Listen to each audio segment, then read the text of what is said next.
At the end of last week's Parashat Noach, we are introduced to Terach. Terach is the father of Abraham, and the Torah says as follows. And Terach took Abraham his son, and they went forth from Ur Kasdim to travel to the land of Canaan. However, they only came as far as Haran, and they settled there. In this week's Parashat Lech Lecha, we read that Hashem appears to Abraham and instructs him to complete the journey. He has to go to the Holy Land, but there's no mention of Terach. What the Torah is teaching us is, Terach set out on the journey, but he never made it to the end. He only got as far as Haran. There he lost his appetite to continue. What happens to him? He disappears from the narrative. He's relegated to a minor character role in the story of the Bible. Avraham, by contrast, he continues, and therefore he goes on to fame and fortune as the father of monotheism and the progenitor of our nation.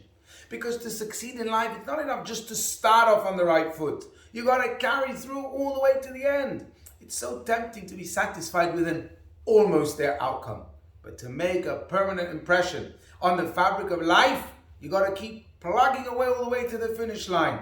And if you don't believe me, ask a party in Israel. This week they didn't make it to the Knesset. Why? Because they were just near enough. They didn't make it to the end.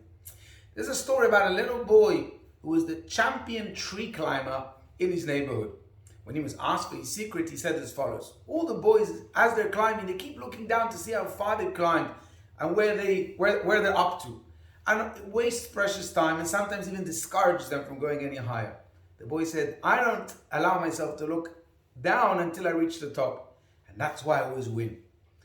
We're climbing, my friends. Life is a climb and action is king. Lech Lecha, says the Torah. Hit the road, eat up the miles, do good, do more good. And don't look down until you reach the end. And that's how you'll always win. This is the Jewish secret to success.